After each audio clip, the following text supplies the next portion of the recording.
No Enero 2026, sa daungan ng Batangas, sunod-sunod na isinakay sa mga barko ang 12-dosenang higanteng container.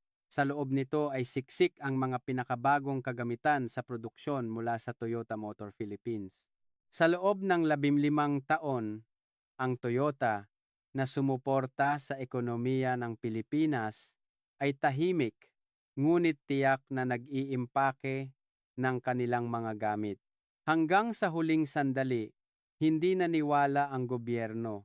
Inakala nilang isa lamang itong paraan ng pakikipagnegosasyon. Ngunit malupit ang katotohanan.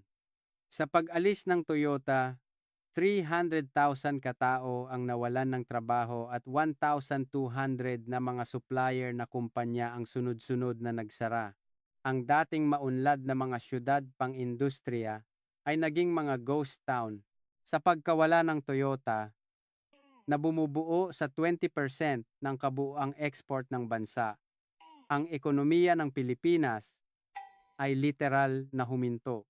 Ano ba talaga ang nangyari? Paanong ang tiwalang binuo sa loob ng 15 taon ay gumuho sa loob lamang ng ilang taon?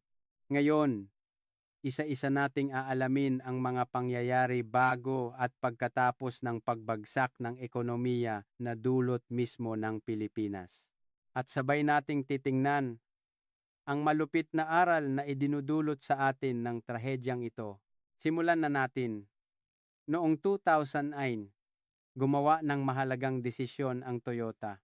Kinailangan nilang bawasan ang kanilang pagdepende sa China at maghanap ng bagong lugar para sa produksyon.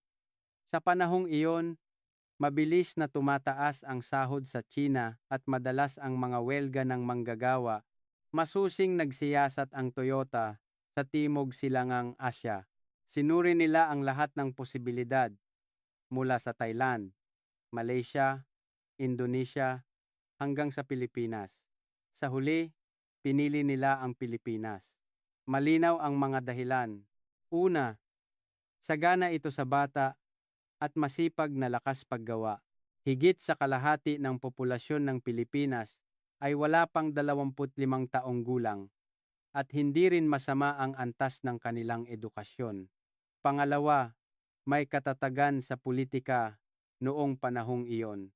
Dahil sa mga patakarang pabor sa negosyo, mababa ang panganib na biglang magbago ang mga pulisiya. Pangatlo, nag-alok ang Pilipinas ng mga pambihirang kondisyon mula sa malaking bawas sa buwis para sa korporasyon, libreng pagpapagamit ng lupa, hanggang sa pinadaling proseso ng mga permit, lahat ay paborable. Para sa Pilipinas, ang Toyota ay isang napakahalagang pagkakataon. Noon, isa ang Pilipinas sa mga bansang may mababang per capita income upang makaahon mula sa pagiging bansang agrikultural patungo sa isang manufacturing powerhouse. Kailangan ang pamumuhunan mula sa mga pandaigdigang kumpanya. Kaya naman, ginawa ng gobyerno ng Pilipinas ang lahat para maakit ang Toyota.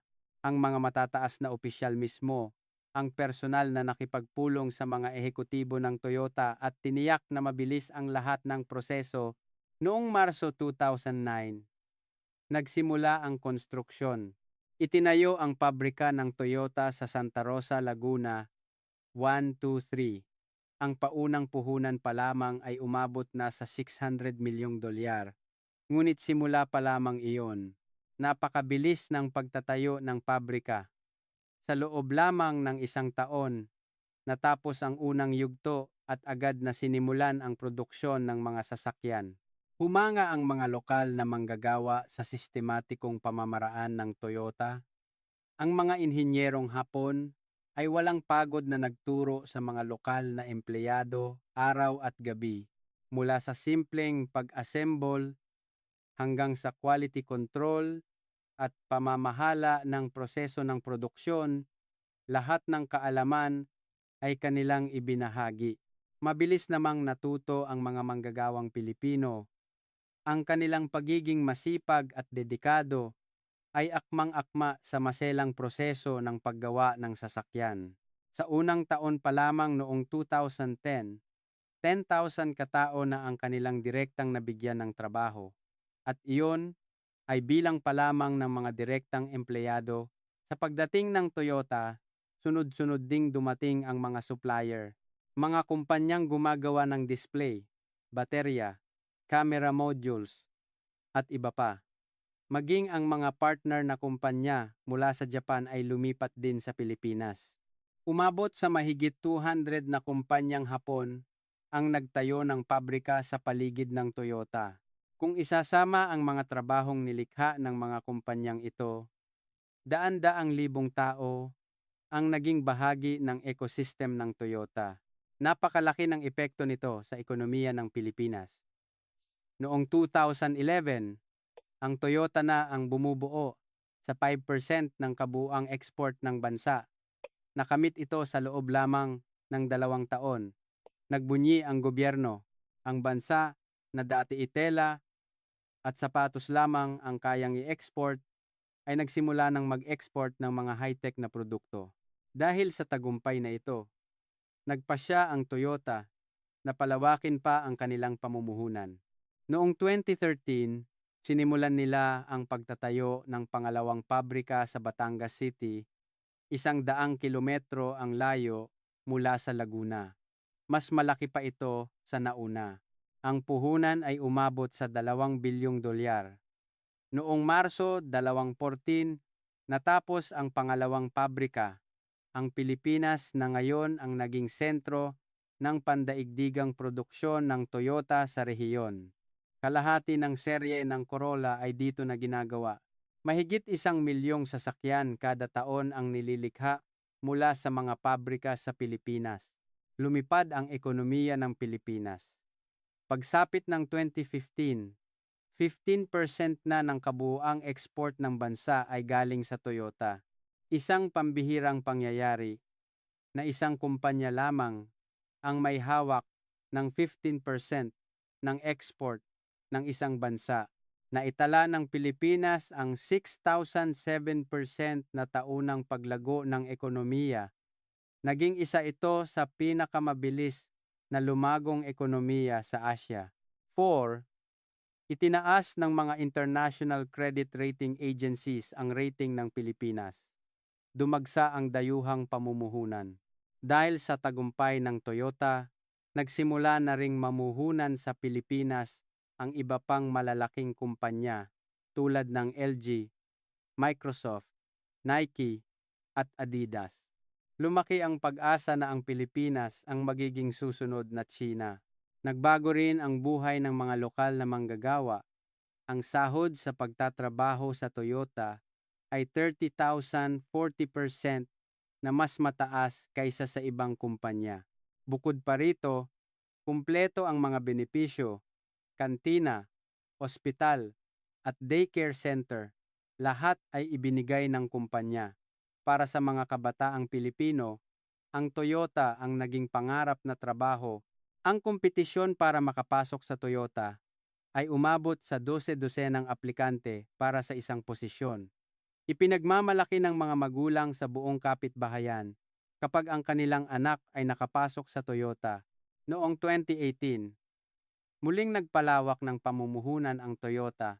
Sa pagkakataong ito, hindi lang ordinaryong sasakyan kundi pati na rin mga dekuryenteng sasakyan ang kanilang gagawin sa Pilipinas. Ang halaga ng pamumuhunan ay umabot sa 1.7 bilyong dolyar. Muli, buong suporta ang gobyerno. Naglaan sila ng bagong lupain para sa pabrika at tumulong sa pagtatayo ng infrastruktura. Nagpagawa sila ng mga bagong kalsada, pinalawak ang mga daungan, at tiniyak ang matatag na supply ng kuryente. Pagsapit ng 2020, ang kabuuang naipuhunan ng Toyota sa Pilipinas ay lumampas na sa 30 trilyong yen, humigit kumulang 200 bilyong dolyar. Ang mga direktang empleyado lamang ay umabot na sa 160,000. Kung isasama ang mga supplier, mahigit 300,000 katao ang nagtatrabaho sa ecosystem ng Toyota. Ang Toyota na ang may hawak ng 20% ng kabuuang export ng Pilipinas. mga cellphone, tablet, home appliances, at semiconductors. Lahat ng uri ng high-tech na produkto ay mula sa Pilipinas at iniluluwas sa buong mundo. Ang per capita income ng Pilipinas ay lumampas na sa $3,000. 3 beses itong lumaki sa loob ng 10 taon. Napuno ng mga motorsiklo at sasakyan ang mga kalsada, sunod-sunod ang pagtatayo ng mga shopping mall at mabilis na lumago ang middle class. Lahat ng ito ay dahil sa isang maaasahang kasosyo, ang Toyota. Ang Pilipinas at Toyota, tila isang perpektong win-win na relasyon. Ngunit ang ginintuang panahong ito ay hindi nagtagal. Noong 2021, unti-unting nagsimulang magbago ang ihip ng hangin. Habang lumalago ang ekonomiya ng Pilipinas, napuno ito ng tiwala sa sarili. Hindi lang tiwala, kundi nagsimulang sumibol ang kayabangan. Sa loob ng gobyerno, nagsimulang marinig ang mga ganitong boses. Kaya na nating wala ang Toyota. Ginagamit lang tayo ng Toyota para sa kanilang kapakinabangan. Hindi natin kailangang tumanaw ng utang na loob sa kanila.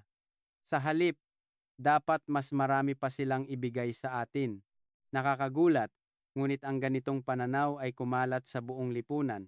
Naging kasangkapan din ang media. Sunod-sunod na naglabas ng mga artikulo ang media sa Pilipinas na para bang pinagsasamantalahan ng Toyota ang lakas paggawa ng bansa. Ang kanilang argumento, napakaliit ng nakukuha ng Pilipinas kumpara sa kinikita ng Toyota. Sa mga lansangan, unti-unting umusbong ang sentimyentong anti-Hapon. Nagsimulang magprotesta ang ilang grupo ng manggagawa. Lumitaw ang mga slogan tulad ng itaas ang sahod, bawasan ang mga Hapon na manager, ibigay ang teknolohiya. Sa una, maliliit na protesta lamang ito, ngunit unti-unti itong lumaki at dumalas. Ang mas malala ay ang naging saloobin ng gobyerno. Hindi nila sinubukang kontrolin ang ganitong sentimiento. Sa halip, minsan pa nga ay sila pa ang nagsusulsol. Ginamit ng mga politiko ang sentimientong laban sa mga dayuhang kumpanya para sa kanilang kapakinabangang pampulitika. Dahil ang pag-atake sa dayuhang kumpanya bago ang eleksyon ay nangangahulugan ng boto. Nagbago rin ang direksyon sa loob ng gobyerno mula sa pagiging pro-business, naging Pilipino muna o nasyonalista ang kanilang pananaw, ang kanilang lohika. Masyado nang malaki ang naibigay nating pabor sa mga dayuhang kumpanya. Panahon na para bawiin ito. Sa simula ng 2022, tumunog ang unang babala. Ipinagbigay alam ng gobyerno ng Pilipinas sa Toyota ang pagtaas ng kanilang corporate tax. Nakasaad sa kontrata ang 10 taong tax exemption. May 3 taon pa sanang natitira.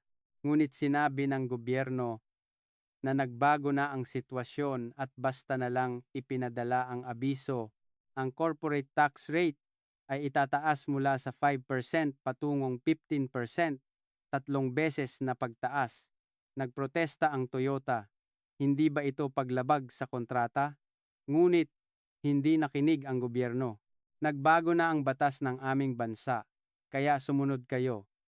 Ang kanilang tugon. Nag-alala ang Toyota. Mahigit 30 trilyong yen na ang kanilang naipuhunan. Hindi nila maaaring basta na lang manahimik. Ngunit hindi rin madaling desisyon ang lumaban. Sa ngayon, nagpasya silang magtiis muna habang naghahanda ng contingency plan sa loob ng kumpanya. Ngunit lalo pang lumala ang sitwasyon. Sa kalagitnaan ng 2022, isa na namang hiling ang idinulog ng gobyerno.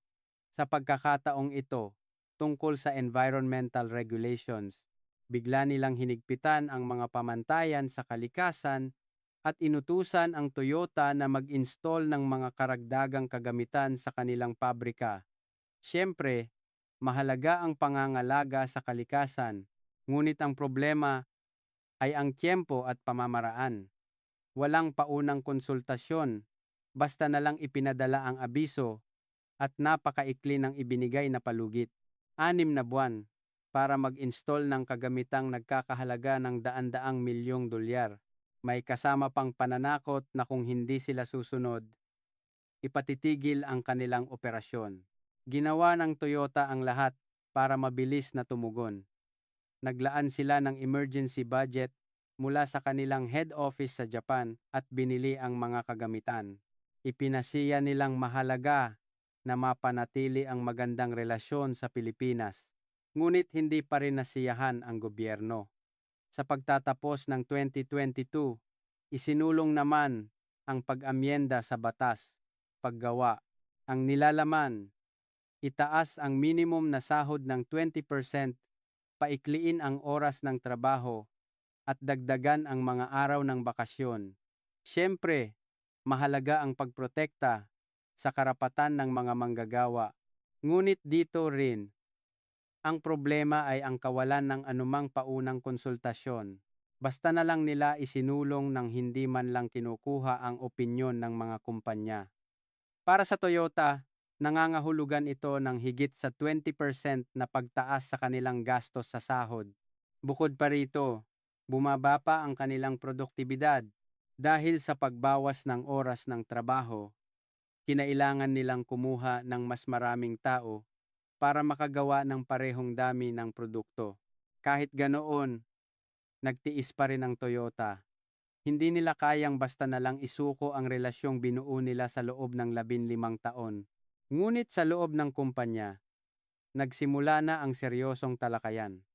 Lumakas ang pangamba na baka hindi na isang ligtas na lugar para mamuhunan ang Pilipinas. Sa mga pulong ng board, naging pangunahing paksa ang Philippine Risk. Ilang ehekutibo ang nagmungkahi na dapat nang i-diversify ang kanilang mga production base. Masyadong mapanganib na ilagay ang lahat sa Pilipinas. Ngunit masyado pang maaga para magdesisyon. Baka sakaling magbago pa ng isip ang gobyerno. Sinubukan ng Toyota na makipagdialogo sa gobyerno. Humiling sila ng isang high-level na pulong at nag-alok ng mga solusyon na kapwa kapaki-pakinabang. Ngunit malamig ang naging tugon ng Pilipinas. Sa halip, mas marami pa silang hiningi. Magtayo ng Research and Development Center, mag-promote ng mas maraming Pilipino sa management positions, at ibigay pati ang kanilang core technology.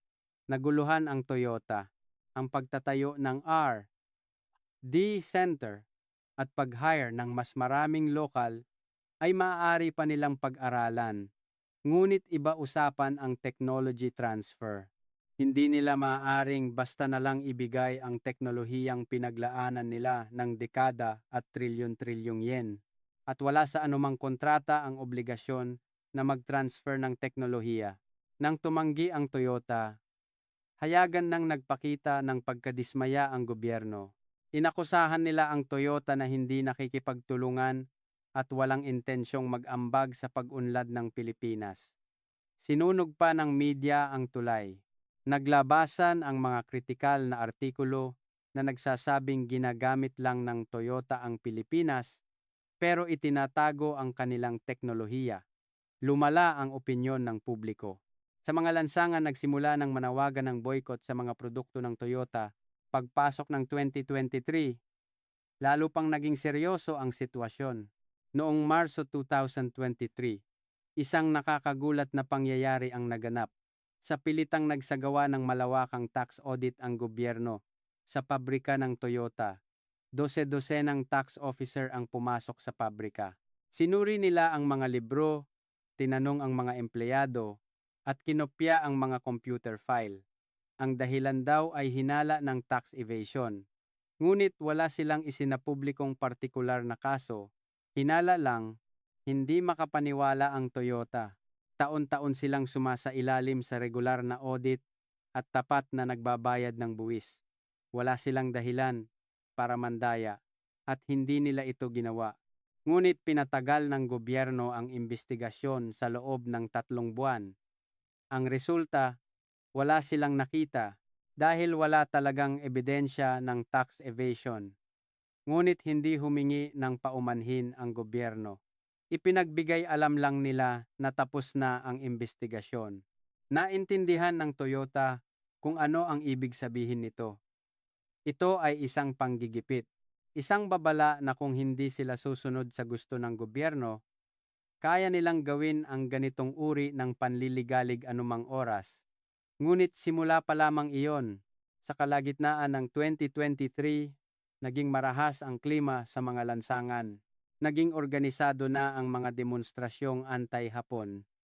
Sa iba't ibang lugar sa Metro Manila, daan-daang tao ang nagsisigawan ng mga islogan, "Mabuhay ang Pilipinas! Hindi namin kailangan ang Japan. Kahit wala ang Toyota, kaya naming umunlad. Pinagsamantalahan ng Japan ang Pilipinas. Ngayon, gagamitin namin ang sarili naming teknolohiya." Nakakagulat, hindi ito pinigilan ng pulisya. Sa halip, tila pinoprotektahan pa nila ang mga nagpoprotesta. Ilang politiko ang aktibong sumali sa mga demonstrasyon. Sa harap ng mga kamera, nagsisigaw sila ng mga sentimyentong anti-Hapon at nagsagawa ng populistang politika. Napuno ang social media ng mga post na bumabatikos sa Toyota. Kumalat din ang mga pekeng balita, isang gawa-gawang larawan na nagpapakita ng pang-aabuso sa mga manggagawa ng Toyota ang kumalat. Mayroon ding pekeng balita na may nakalalasong kemikal na tumagas mula sa pabrika ng Toyota. Hindi ito itinama ng gobyerno. Sa halip na linawin ang katotohanan, nanahimik sila o baka naman nasiyahan pa sila sa ganitong sitwasyon. Nanginig sa takot ang mga empleyado ng Toyota. Ang mga Hapon na expatriate ay nakaranas ng panlalait sa mga lansangan. Mayroon pa ngang nakaramdam ng panganib sa kanilang buhay. Naguguluhan din ang mga empleyadong Pilipino. Inaalagaan naman sila ng kumpanya, kaya hindi nila maintindihan kung bakit biglang naging kontrabida ang kanilang pinagtatrabahuhan. Noong Agosto 2023, ibinigay ang huling dagok. Nagpadala ng opisyal na dokumento ang gobyerno. Ang nilalaman, nakakagulat. I-transfer ang core technology ng susunod na henerasyon ng mga sasakyan sa Pilipinas. At dapat, libre. Kung tatanggi sila, maaring taasan pa ang buwis at hindi garantisado ang operasyon ng pabrika. Hindi ito negosasyon. Ito ay malinaw na panggigipit at isang uri ng pangingikil. Agad na nagpatawag ng emergency meeting ang head office ng Toyota. Nagtipon ang lahat ng ehekutibo at personal na dumalo si Chairman Akio Toyoda. Lahat sila ay galit na galit. Pagkatapos mamuhunan ng 30 trilyong yen sa loob ng 15 taon, magbigay ng trabaho sa 300,000 katao at maging responsable sa 20% ng export ng bansa, ito ang igaganti sa kanila. Higit sa lahat, ang pakiramdam ng pagtataksil ang nangingibabaw.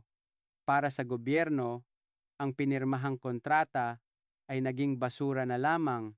Ang bawas sa buwis, proteksyon sa operasyon, libreng lupa, at suporta sa mga permit. Lahat ng iyon ay nakasulat sa opisyal na kontrata. Ngunit sa isang iglap, dahil lang sa salitang nagbago ang sitwasyon, lahat ng pangako ay nawalan ng bisa. Ang mas nakakagalit ay ang hiling na technology transfer. Ang teknolohiya ng sasakyan ay isang bagay na binuo ng Toyota sa loob ng mga dekada at sa halagang trilyon-trilyong yen. Ang hilingin ito ng libre ay katawa-tawa. Bukod pa rito, wala itong anumang legal na basehan.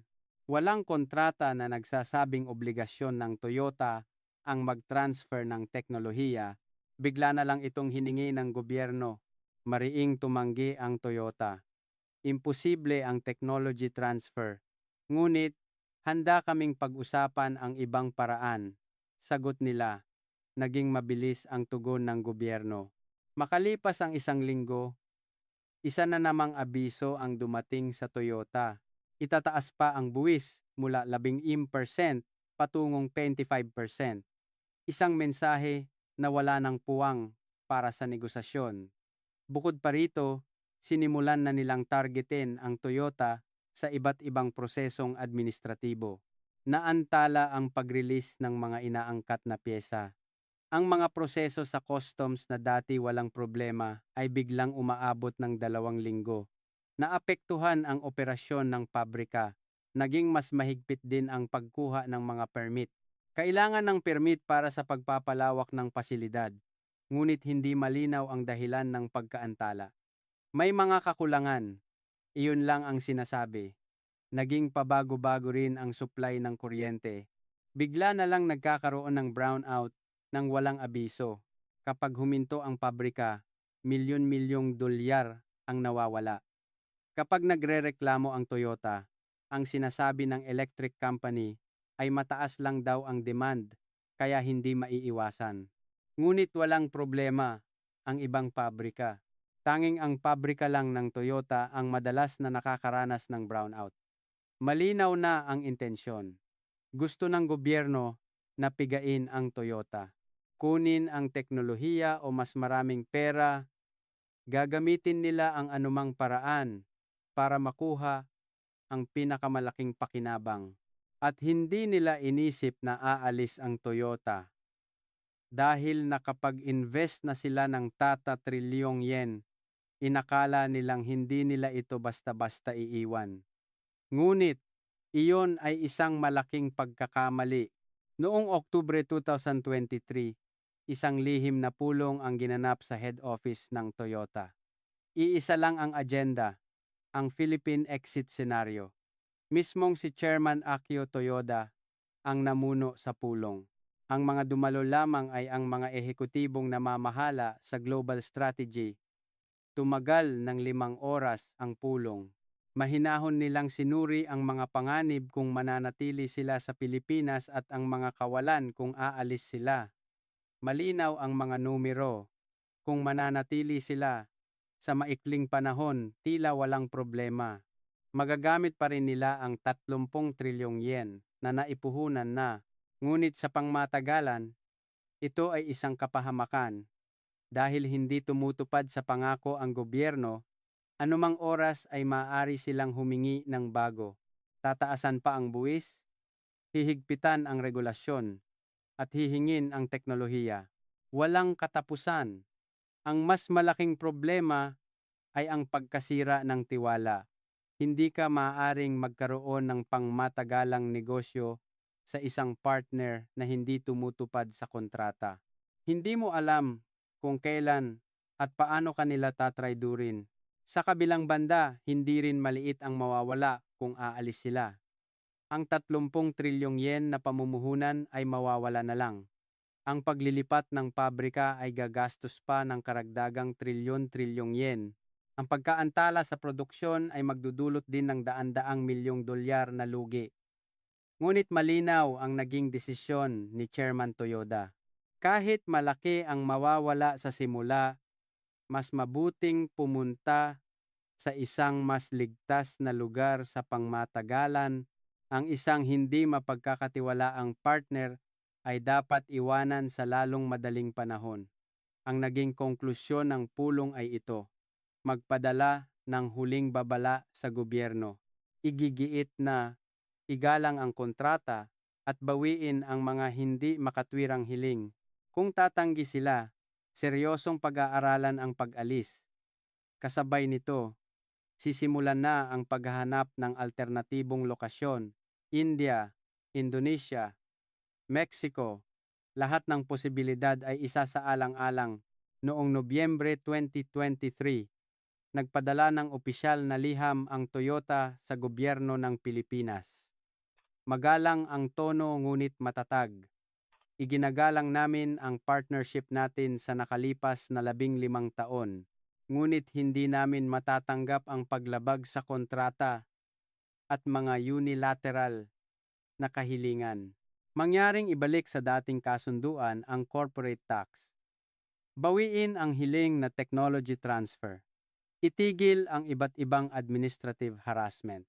Kung magpapatuloy ang sitwasyong ito, mapipilitan kaming maghanap ng ibang opsyon. Hindi ito pananakot, kundi isang lehitimong hiling. Ang hiling lang nila ay tuparin ang nakasaad sa kontrata. Ano ang naging reaksyon ng gobyerno? Nakakagulat, tinawanan lang nila ito. Inakala nilang imposibleng umalis ang Toyota at isa lang itong paraan ng pakikipagnegosasyon. Iniisip nilang hindi basta-basta aalis ang isang kumpanyang namuhunan na ng 30 trilyong yen. Kinutya ng media sa Pilipinas ang Toyota. Kung aalis, edi umalis ang kanilang panunuya. Lalong lumakas ang mga protesta. Kahit umalis ang Toyota, okay lang. Mas magaling pa kami, sigaw nila. Kumalat sa social media ang boycott movement. Sa halip na makinig, lalo pang tumindi ang panggigipit ng gobyerno. Noong Disyembre 2023, isa na namang abiso ang dumating. Sa pagkakataong ito, pataasin ang local content ratio. Higit sa 70% ng mga piyesa ay dapat gawa sa Pilipinas. Isang imposibleng kahilingan. Halos walang gumagawa ng mga high-tech na piyesa sa Pilipinas. Kung pipilitin ang lokalisasyon, tiyak na bababa ang kalidad. Dito na natauhan ang Toyota. Wala nang intensyon ang gobyerno na makipag-ayos.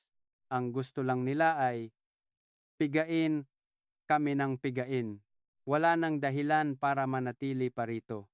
Ginawa ng Toyota ang kanilang pinal na desisyon, ang pag-alis sa Pilipinas at paglipat sa India. Noong Disyembre 2023, tahimik na sumakay si Chairman Toyoda sa kanyang private jet.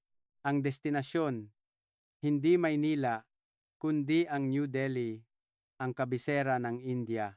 Maging ang media sa Japan ay walang kaalam-alam sa biyaheng ito. Isang ganap na lihim na paglalakbay. Pagdating sa New Delhi, agad na tumungo si Chairman Toyoda sa tanggapan ng punong ministro. Doon, nakipagpulong siya kay punong ministro Narendra Modi. Tumagal ng 3 oras ang kanilang pag-uusap. Isang pambihirang pangyayari na ang isang pinuno ng bansa at isang chairman ng kumpanya ay mag-usap ng 3 oras. Naglatag si Chairman Toyoda ng isang pambihirang alok. Mamumuhunan kami ng 10 bilyong dolyar sa India. Ililipat namin sa India ang mahigit kalahati ng produksyon ng sasakyan na ginagawa namin sa Pilipinas. Magtatayo rin kami ng bagong Research and Development Center sa India.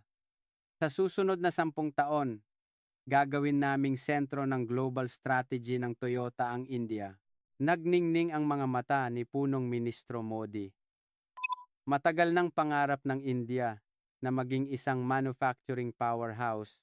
Sa ilalim ng islogang Make in India, ginagawa nila ang lahat para maakit ang mga dayuhang kumpanya. At ngayon, ang pinakamagaling na kumpanya ng sasakyan sa buong mundo ay kakatok sa kanilang pinto dala ang 10 bilyong dolyar. Agad na sumagot si Punong Ministro Modi. Ibibigay ng gobyerno ng India ang lahat ng suporta para sa Toyota. Mga tax incentives, lupa, infrastruktura at lakas paggawa, lahat ay ibibigay namin. At higit sa lahat, tutuparin namin ang aming mga pangako. Nang matapos ang 3 oras na pag-uusap, nagkamayan sila, isang makasaysayang sandali. Ngunit ang balitang ito ay hindi pa alam ng publiko. Mahigpit na itinago ng Toyota ang sikreto dahil may posibilidad na malaman ito ng gobyerno ng Pilipinas at subukang hadlangan. Mula Enero 2024, tahimik na kumilos ang Toyota. Una, itinigil nila ang lahat ng bagong pamumuhunan sa Pilipinas. Kinansela ang mga planong pagpapalawak ng pabrika. Itinigil din ang pagkuha ng mga bagong empleyado. Sa halip, ang pondo ay dumaloy patungong India. Mabilis na pinalaki ang kanilang local subsidiary sa India. Naghanap sila ng lupa para sa bagong pabrika at nakipag-ayos ng detalyadong kontrata sa gobyerno ng India. Noong Marso 2024, formal na nilagdaan ang kontrata sa pagitan ng Toyota at gobyerno ng India.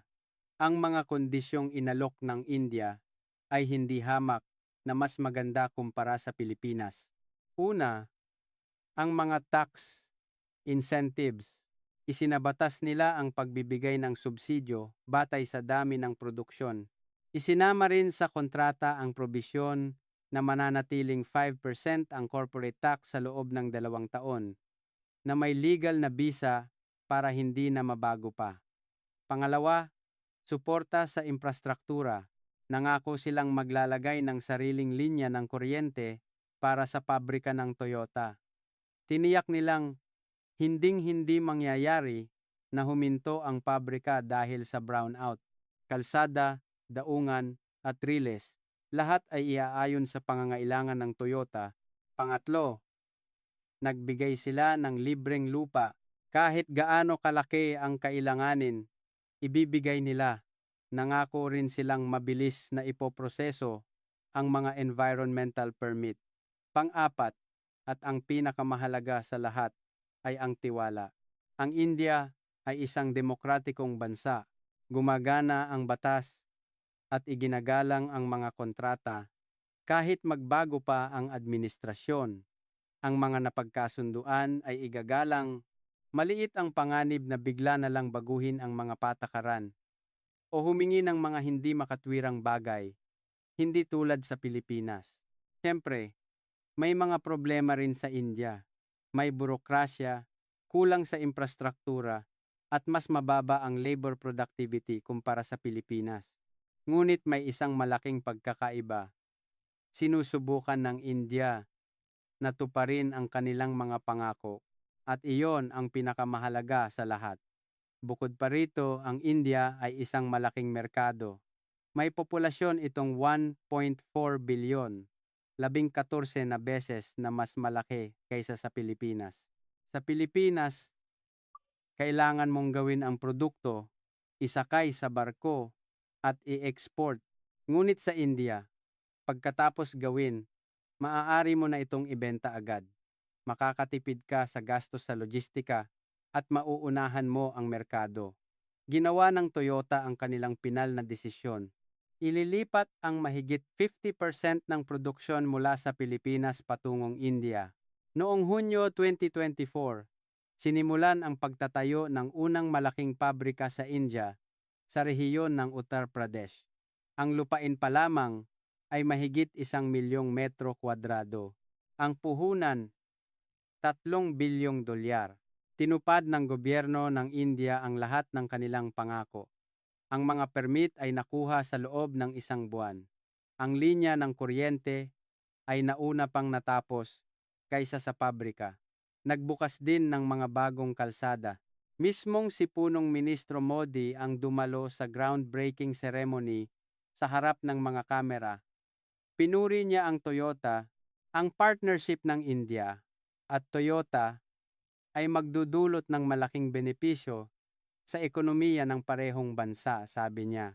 Samantala, sa Pilipinas, may tahimik na mga paggalaw na nagsisimula. Unti-unting binabawasan ng Toyota ang kanilang produksyon. Ang mga bagong produkto ay sa India na ginagawa, hindi na sa Pilipinas. Ang mga pabrika sa Pilipinas ay gumagawa na lamang ng mga lumang modelo. Nagsimulang mag-alala ang mga empleyado. May nararamdaman silang mali, ngunit hindi nila alam kung ano talaga ang nangyayari. Dahil mahigpit na itinago ng Toyota ang sikreto, hindi pa rin alam ng gobyerno ng Pilipinas.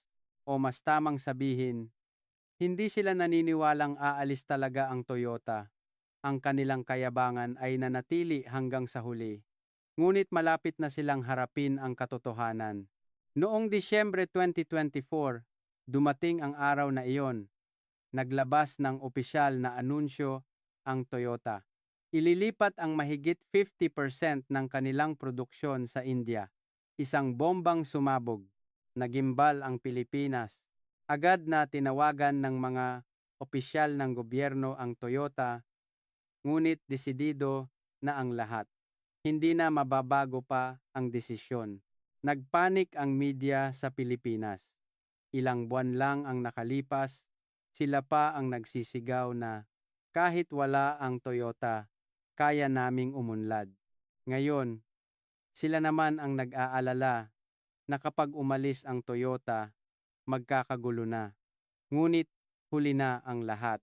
Mula Enero 2025, nagsimula na ang aktwal na paglilipat.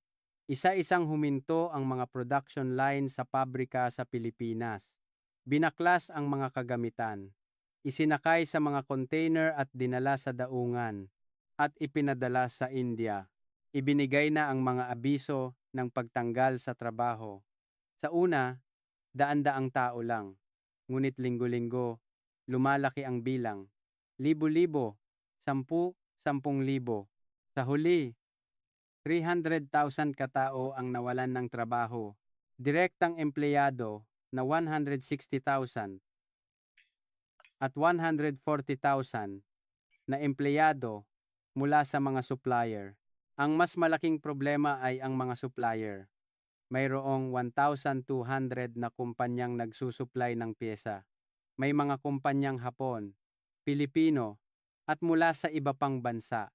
Ang kalakhan ng kanilang kita ay nakadepende sa Toyota. Kapag umalis ang Toyota, wala silang pagpipilian kundi umalis din. Noong Marso 2025, nagsimula ang malawakang pag-alis ng mga supplier. Isang kumpanyang Hapon na gumagawa ng display ang nagsara ng kanilang pabrika at lumipat sa India. Isang kumpanyang Taiwanese na gumagawa ng camera modules ang nag-impake na rin. Isang kumpanyang Pilipino na gumagawa ng mga plastic case ang napilitang magsara. Wala silang sapat na pondo para sumunod sa India. Naapektuhan din ang mga kumpanya ng logistika. Nawala ang kargamento ng Toyota at natenga ang mga truck. Nagbawas sila ng empleyado at ipinagbili ang mga sasakyan. Ang mga kumpanyang gumagawa ng packaging materials ay nagsara na rin. Maging ang mga gumagawa ng molds ay nagbawas ng empleyado. Ang pagbunot sa isang malaking puno, tulad ng Toyota, ay nangahulugan ng pagguho ng buong ecosystem sa paligid nito. Ang pinakamatinding na apektuhan ay ang Laguna at Batangas. Ang dalawang probinsya kung saan naroon ang mga pabrika ng Toyota. Sa kaso ng Laguna, 60% ng lokal na ekonomiya ay may kaugnayan sa Toyota. Nang umalis ang Toyota, nagsimulang maging abandonado ang buong siyudad. Ang mga industrial zone ay naging ghost town, mga gusali ng pabrika na walang ilaw ang nakahilera. Ang mga kalsadang dati masikip tuwing rush hour ay naging maluwag. Sunod-sunod na nagsara ang mga restaurant at tindahan, nawalan ng mga manggagawa, at nawalan din ng mga customer. Bumagsak ang presyo ng real estate. Ang presyo ng mga apartment malapit sa pabrika ay bumaba ng kalahati. Maraming tao ang hindi na naibalik ang kanilang pinuhunan. Maging ang mga lokal na bangko ay nalagay sa krisis. Sabay-sabay na naging non-performing ang mga pautang sa mga negosyo at individual. Dahil dumami ang walang trabaho, dumami rin ang hindi na makapagbayad ng utang. Samantala, sa India, kabaligtaran ang nangyayari. Noong Hunyo 2025, nagbukas ang pabrika ng Toyota sa India. Ang konstruksyon, 12 buwan lamang, isang pambihirang bilis. Ito ay dahil sa mabilis na pagproseso ng gobyerno ng India sa lahat ng kanilang pangako. Muling dumalo si Punong Ministro Modi sa inaugurasyon, kasama si Chairman Toyoda na nag-ribbon cutting. Malawakan itong ibinalita ng media ng parehong bansa. Tinawag ito ng media sa India na simula ng rebolusyong pang-industriya. Ang pabrika sa India ay mas malaki at mas moderno kaysa sa Pilipinas. Mayroon itong mga pinakabagong automated na kagamitan. Mga robotic arm na maselang nag-assemble ng mga piyesa. Isang AI-powered quality inspection system na real-time na nakakakita ng mga depekto. Ang production efficiency ay 20% na mas mataas kaysa sa Pilipinas. Mahigpit na tinupad ng gobyerno ng India ang kanilang mga pangako. Ang mga tax incentives ay naipatupad ayon sa kontrata. Ang supply ng kuryente ay hindi pumalya kahit minsan. Mabilis na naiproseso ang mga permit. Higit sa lahat, itinuring ng gobyerno ng India ang Toyota na parang isang VIP. Regular na bumibisita ang mga matataas na opisyal sa pabrika para alamin kung mayroon silang mga problema. Kapag may problema, agad itong nilulutas. Wala ang mga administrative harassment o hindi makatwirang kahilingan na naranasan nila sa Pilipinas. Sumabog din sa paglago ang merkado sa India. Ang car ownership rate sa India ay wala pa sa 50%, isang merkado na may napakalaking potensyal para lumago. Ang mga produktong ginawa ng Toyota sa India ay agad ding ibinebenta sa India. Malaki ang natipid sa gastos sa logistika, nakatipid din sa buwis. At ang naging tugon ng mga mamimiling Indian ay napakainit. Ipinagmalaki nila ang mga produktong Toyota na made in India. Mabilis na tumaas ang benta. Sa loob ng isang taon ng 2025, 30 milyong sasakyan ang naibenta sa loob ng India. Nasiyahan ang Toyota. Nakumpirma nilang tama ang kanilang desisyon na iwanan ang Pilipinas. Siyempre, hindi naging mura ang paunang gastos sa paglipat. Umabot ito sa kabuuang 5 trilyong yen. Ngunit sa pangmatagalan, mas malaki ang magiging kita nila. Dahil mayroon silang matatag na business environment, isang malaking merkado, at isang mapagkakatiwalaang partner, ano naman ang nangyari sa Pilipinas? Ating tingnan ang malagim na kinahinatnan ng pag-alis ng Toyota. Noong huling bahagi ng 2025, nagsimulang bumagsak ng walang preno ang ekonomiya ng Pilipinas. Nagsimula ng maramdaman ang epekto ng pag-alis ng Toyota. Una, bumagsak ang export. Hanggang 2024, ang taunang export ng Pilipinas ay 350 bilyong dolyar. Dito, 70 bilyong dolyar ay galing sa Toyota. Ito ay 20% ng kabuuan. Nang umalis ang Toyota, nawala ang 70 bilyong dolyar na ito. Ang export ng Pilipinas noong 2025 ay bumaba sa 280 bilyong dolyar. Isang 20% na pagbagsak kumpara sa nakaraang taon. Ang pagbaba ng export ay agad na humantong sa paghina ng buong ekonomiya. Bumagsak ang GDP growth rate mula sa mahigit 6% hanggang 2024. Bumagsak ito sa 2% noong 2025. Ilang forecast pa ang nagsasabing bababa pa ito sa 1%. Tumalon ang unemployment rate, 300,000 katao na nagtatrabaho sa Toyota at mga supplier nito ang nawalan ng trabaho. Walang ibang industriya na kayang sumalo sa kanila. Ang unemployment rate sa mga kabataan ay lumampas sa 20%. Kahit makapagtapos ng kolehiyo, walang trabaho.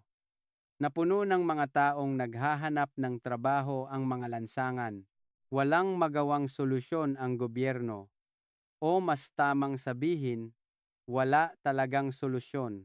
Hindi posible na mapalitan ang isang malaking kumpanya tulad ng Toyota sa maikling panahon. Humina ang pagkonsumo, ang mga taong nawalan ng trabaho ay naghigpit ng sinturon. Nawalan ng customer ang mga restaurant at coffee shop. Naging matumal din sa mga department store at shopping mall. Bumaba ng kalahati ang kanilang benta at sunod-sunod na nagsara ang mga negosyo. Dumami pa ang nawalan ng trabaho. Nagsimula ang isang vicious cycle. Bumagsak din ang real estate market. Ang presyo ng mga bahay sa Laguna at Batangas ay bumagsak ng mahigit 50%. Kahit ibenta, walang bumibili. Dumami ang mga taong naloko sa kanilang puhunan. Nahinto ang konstruksyon ng mga apartment. Nalugi ang mga construction company. Ang mga bumili ng unit ay hindi nakuha ang kanilang bahay at nawalan pa ng pera. Nayanig din ang sistema ng pananalapi. Mabilis na dumami ang mga non-performing loan ng mga bangko. Sabay-sabay na naging masamang utang ang mga pautang sa negosyo at individual. Ilang maliliit na bangko ang nanganganib na malugi. Nagbigay ng emergency support ang gobyerno, ngunit parang pagbuhos lang ito ng tubig sa naglalagablab na apoy. Bumagsak din ang dayuhang pamumuhunan. Ang ibang mga dayuhang kumpanya na nanonood sa nangyari sa Toyota ay nagsimulang mag-alinlangan sa Pilipinas. Kumalat ang pananaw na hindi ka maaaring mamuhunan sa isang bansang hindi tumutupad sa pangako. 5-6, biglang huminto ang mga bagong pamumuhunan. Ilang kumpanya ang nagsimula ng pag-aralan ang pag-alis sa Pilipinas. Maging ang mga malalaking kumpanya tulad ng LG, Intel, at Microsoft ay nag-isip na bawasan ang kanilang pamumuhunan. Bumagsak ang stock market ng Pilipinas. Ang PSE Index ay bumaba ng mahigit 30%. Lumabas ang pondo ng mga dayuhang investor. Nagpanik din ang mga lokal na investor at ipinagbili ang kanilang mga stocks.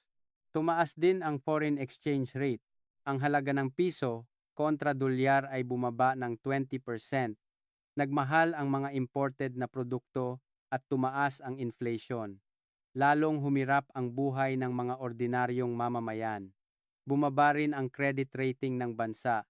Ibinaba ng mga international credit rating agencies ang rating ng Pilipinas. Binalaan sila na maaaring bumagsak ito sa non-investment grade. Dahil dito, tumaas ang interes sa mga pautang sa gobyerno. Mas naging mahal para sa gobyerno na mangutang. Lumaki ang fiscal deficit. Naharap ang gobyerno sa dobleng problema. Bumababa ang koleksyon ng buwis habang tumataas ang kanilang gastos. Kailangan ng malaking pondo para sa tulong sa mga walang trabaho, pagsagip sa mga kumpanya, at pagpapatatag ng sistema ng pananalapi. Ngunit hindi sapat ang nakokolektang buwis. Dahil nalulugi ang mga kumpanya at humihina ang pagkonsumo, bumagsak ang koleksyon ng buwis. Walang pagpipilian ang gobyerno kundi magtipid. Binawasan ang budget para sa social services. Hindi tinaasan ang sahod ng mga empleyado ng gobyerno. Binawasan ang mga proyektong pampubliko. Dahil dito, lalo pang humina ang ekonomiya. Kapag binawasan ng gobyerno ang kanilang gastos, lalo pang lalamig ang ekonomiya. Tumaas din ang social unrest. Sumabog ang galit ng mga walang trabaho. Nagkaroon ng mga protesta sa mga lansangan. Sa pagkakataong ito, hindi na antay-hapon, kundi protesta laban sa gobyerno. Bigyan kami ng trabaho. Ayusin ang ekonomiya. Ang kanilang sigaw. Sinubukang pigilan ng pulisya. Ngunit nagpatuloy ang mga protesta. Nagkagulo rin sa politika. Matinding binatikos ng oposisyon ang administrasyon. Hiningi nila na managot ang mga may kasalanan sa pag-alis ng Toyota. Humingi sila ng investigasyon. Nagdahilan lamang ang administrasyon. Masyadong malaki ang hinihingi ng Toyota.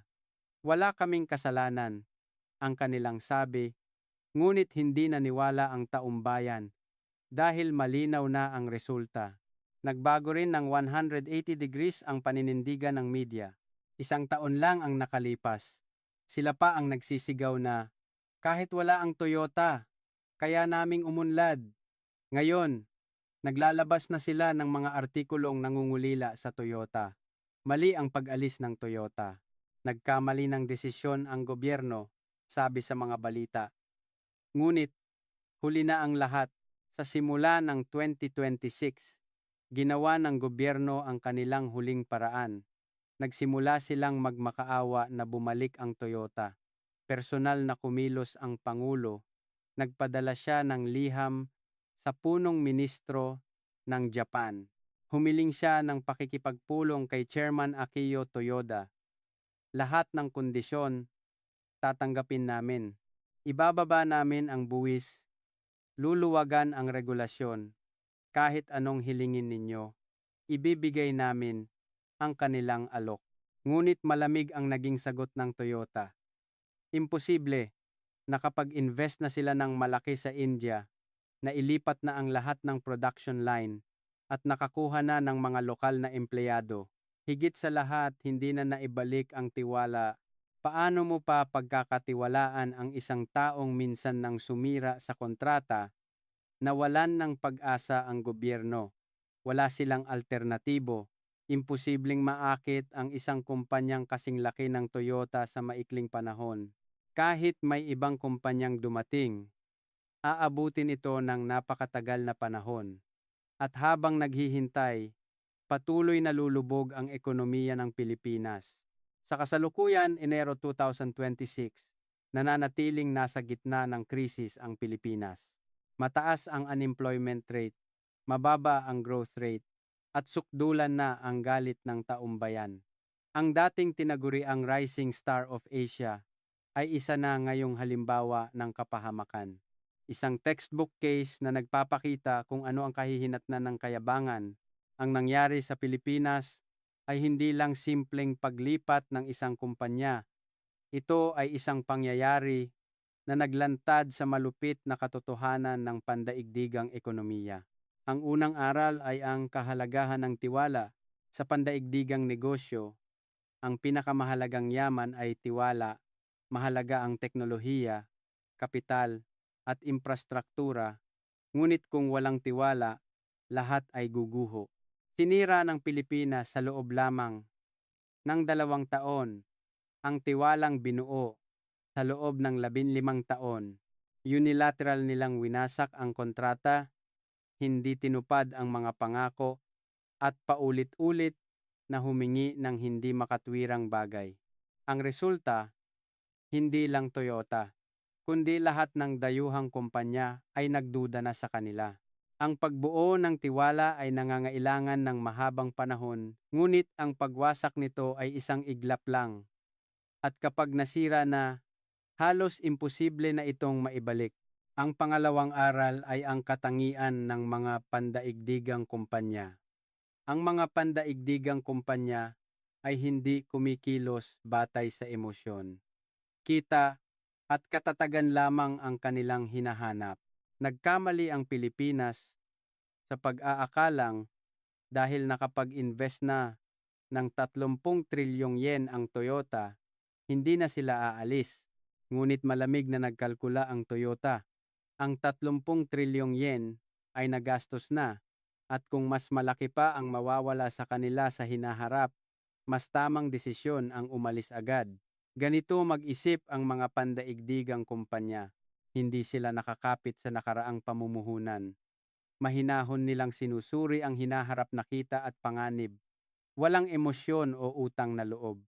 Tanging lohika ng negosyo lamang ang umiiral. Ang pangatlong aral ay ang ilusyon na hindi ka mapapalitan. Nagkamali ang Pilipinas sa pag-aakalang hindi sila mapapalitan dahil sa batang lakas paggawa, magandang lokasyon, at malawak na karanasan. Naniwala silang hindi aalis ang Toyota. Ngunit iba ang katotohanan. Nariyan ang India, nariyan ang Indonesia, at nariyan ang Mexico. Hindi lang ang Pilipinas ang nag-iisang pagpipilian. Sa pandaigdigang ekonomiya, walang sinumang hindi mapapalitan. Laging may alternatibo. At ang mga kumpanya ay laging handang lumipat. Sa sandaling isipin mong espesyal ka, doon ka iiwanan. Ang pang-apat na aral ay ang pagkakaiba ng pabor at karapatan. Ang pamumuhunan ng Toyota ay hindi isang pabor. Ito ay isang negosyo para sa kapwa kapakinabangan. Ngunit inakala ng Pilipinas na ito ay isang pabor. At nagsimula nilang isipin na ang pabor na iyon ay isang karapatan. Ang bawas sa buwis ay karapatan, ang technology transfer ay karapatan, at ang karagdagang pamumuhunan ay karapatan. Ngunit sa negosyo, walang dapat. Lahat ay nakabatay sa kontrata at kasunduan. Sa sandaling isipin mong karapatan mo ang pabor na ibinibigay ng iba, doon masisira ang relasyon. Ang panglimang aral ay ang panganib ng populismo. Ginamit ng gobyerno ng Pilipinas ang sentimientong laban sa mga dayuhang kumpanya para sa panandaliang kapakinabangang pampulitika. Inakala nilang kapag inatake nila ang mga dayuhang kumpanya, makakakuha sila ng boto. Sa maikling panahon, epektibo ito. Nagbunyi ang taumbayan at tumaas ang ratings ng mga politiko. Ngunit sa pangmatagalan, ito ay isang trahedya. Umalis ang mga dayuhang kumpanya, huminto ang pamumuhunan, at bumagsak ang ekonomiya. Isinakripisyo ang pangmatagalang kapakanan para sa panandaliang kasikatan. Isang tipikal na halimbawa ng kabiguan ng populismo. Number 8, 8 Ang ika-6 na aral ay ang kahalagahan ng rule of law. Kapag gusto ng gobyerno, kaya nilang baguhin ang batas, anumang oras. Kaya nilang baliwalain ang kontrata at sirain ang mga pangako. Ito ang pinakamalaking kahinaan ng Pilipinas. Sa kabilang banda, ang India ay isang demokratikong bansa. Gumagana ang batas, iginagalang ang mga kontrata, at kahit magbago pa ang administrasyon, ang mga kasunduan ay nananatili. Siyempre, hindi perpekto ang India. Ngunit kahit papaano, mayroong mga patakaran sa laro. At may tiwala na ang mga patakarang iyon ay susundin. Sa pagdedesisyon para sa pangmatagalang pamumuhunan, ito ang nagiging malaking pagkakaiba. Ang ika-7 aral ay ang pangangailangan ng diversification ng ekonomiya. Masyadong umasa ang Pilipinas sa isang kumpanya lamang, ang Toyota. Ang pagkakaroon ng 20% ng export ng isang bansa sa iisang kumpanya ay mapanganib. Dahil kapag umalis ang kumpanyang iyon, mayayanig ang buong bansa. Hindi nagawang i-diversify ng Pilipinas ang kanilang mga industriya. Bukod sa Toyota, wala silang ibang pagpipilian. Kaya nang umalis ang Toyota, wala silang nagawa. Ang pag-asa sa isang partikular na sektor ng ekonomiya ay laging mapanganib. Ang ika-8 aral ay ang kahalagahan ng tiempo. Nagkamali ng tiempo ang Pilipinas sa kanilang pagiging mayabang. Ito ay isang panahon kung saan nagbabago ang pandaigdigang ekonomiya. Trade war sa pagitan ng US at China, supply chain reorganization pagkatapos ng COVID. Dahil sa geopolitical uncertainty, pinag-aaralan ng mga kumpanya ang diversification ng kanilang production bases. Sa ganitong panahon, naging arogante ang Pilipinas. Para sa Toyota, habang pinag-iisipan nilang i-diversify ang kanilang operasyon, ang Pilipinas mismo ang nagbigay sa kanila ng dahilan para umalis. Kung 10 taon na ang nakalipas, hindi siguro basta-basta aalis ang Toyota dahil wala pang gaanong alternatibo. Ngunit ngayon, handang-handa na ang India at marami pang ibang pagpipilian. Isang malaking pagkakamali ang hindi pagbasa sa tamang tiempo. Ang ika-9 na aral ay ang kahalagahan ng soft power. Hindi sapat ang lakas ng ekonomiya. Mahalaga ang brand ng isang bansa, ang cultural appeal nito, at ang political stability, o ang tinatawag na soft power. Sa pagpapabaya sa sentimientong anti-Hapon, sinira mismo ng Pilipinas ang kanilang imahe. Kumalat ang pananaw na hindi welcome ang mga kumpanyang Hapon sa bansa. Ang ganitong imahe ay hindi basta-basta mabubura. Sa hinaharap, mag-aatubili na rin ang ibang kumpanyang Hapon na mamuhunan sa Pilipinas. Sa kabilang banda, aktibong bumuo ng pro-business na imahe ang India. Ang kampanyang Make in India, ang pakikipag-ugnayan mismo ng punong ministro, at ang mabilis na prosesong administratibo. Lahat ay nakatulong para mabuo ang brand ng isang bansang madaling mamuhunan. Ang ganitong soft power ang nagiging malaking pagkakaiba sa huli. Ang ika-10 aral ay ang kahalagahan ng pangmatagalang strategiya. Nabulag ang Pilipinas sa panandaliang kita. Inakala nilang sapat na ang makakolekta ng mas malaking buwis at makuha ang teknolohiya. ngunit hindi nila inisip kung ano ang magiging resulta nito sa pangmatagalan. Kung ipinagpatuloy lang sana nila ang partnership sa Toyota sa loob ng 20-30 taon, maaaring naging isang tunay na manufacturing powerhouse ang Pilipinas. Ngunit dahil sa panandaliang kasakiman, nawala ang lahat. Sa kabilang banda, may pangmatagalang stratehiya ang India.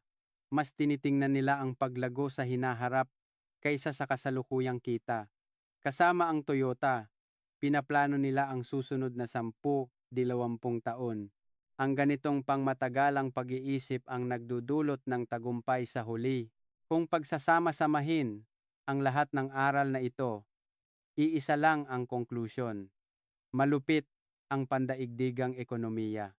Walang emosyon, walang utang na loob, at walang permanenteng kaibigan. Tanging interes at tiwala lamang ang umiiral. Kapag nawalan ka ng tiwala, aalis ang kapital. At kapag umalis ang kapital, babagsak ang ekonomiya. Ang Pilipinas ang buhay na patunay nito. Sa kasalukuyan, Enero 2026, wala nang makikitang container ng Toyota sa daungan ng Batangas. Ang mga barkong iyon na araw-araw na dumadaong sa loob ng 15 taon ay papunta na ngayon sa India. Ang nawala sa Pilipinas ay hindi lang isang kumpanya. Nawala ang 300,000 na trabaho, daan-daang bilyong dolyar na export, at ang pag-asa para sa hinaharap. Ang dating tinaguriang Rising Star of Asia ay binabanggit na ngayon bilang isang aral sa kapahamakan. Isang textbook case na nagpapakita kung saan hahantong ang kayabangan. Samantala, sinamantala ng India ang bagong pagkakataon. Ginawa ng Toyota ang India na sentro ng kanilang global strategy. May plano silang magdagdag pa ng 10 bilyong dolyar na pamumuhunan sa susunod na 10 taon. Lumilipad ang ekonomiya ng India habang bumabagsak ang sa Pilipinas. Isang pagbaligtad na hindi maiisip, 2 taon lang ang nakalipas. Malinaw ang aral na ibinibigay sa atin ng kwentong ito. Una, ang tiwala ang pinakamakapangyarihang kapital. Kapag nasira ito, kahit trilyon-trilyong pisong subsidyo, ay hindi ito maibabalik. Pangalawa, ang mga pandaigdigang kumpanya ay kumikilos batay sa malamig na lohika ng negosyo, hindi emosyon. Ang isang partner na hindi tumutupad sa pangako ay walang awang pinuputol. Pangatlo, sa sandaling isipin mong karapatan mo ang pabor, mawawala ang lahat. Sa sandaling ituring mong dapat lang ang pamumuhunan at kontribusyon ng iba, doon matatapos ang relasyon. Pang-apat, ang kayabangan ay laging humahantong sa pagbagsak. Sa sandaling isipin mong hindi ka mapapalitan, doon ka papalitan. At panglima, mas mahalaga ang pangmatagalang relasyon kaysa sa panandaliang kita. Huwag nating hayaang mabulag tayo sa ilang milyong pisong buwis at isakripisyo ang kinabukasan. Ano na ang mangyayari sa Pilipinas? Sa kasamaang palad, mukhang hindi magiging madali ang pagbangon. Ang pagbabalik ng nawalang tiwala ay aabutin ng hindi bababa sa 10 taon. At sa panahong iyon, lalo pang lalaki ang agwat sa pagitan nila at ng India. Baka habang buhay nang hindi makahabol ang Pilipinas sa India, ganoon kalaki ang kabayaran sa maling desisyon sa isang sangang daan ng kasaysayan. Hindi natin dapat kalimutan ang aral na ito. Maging individual, kumpanya, o bansa, ang tiwala ang pinakamahalagang yaman. Dapat nating igalang ang ating kapwa, tuparin ang mga pangako, at pahalagahan ang pangmatagalang relasyon. Dapat tayong magpasya ng mahinahon at hindi padalos-dalos, ngunit kasabay nito, hindi dapat mawala ang ating integridad. Ito ang huling mensahe na ibinibigay sa atin ng trahedya ng Pilipinas.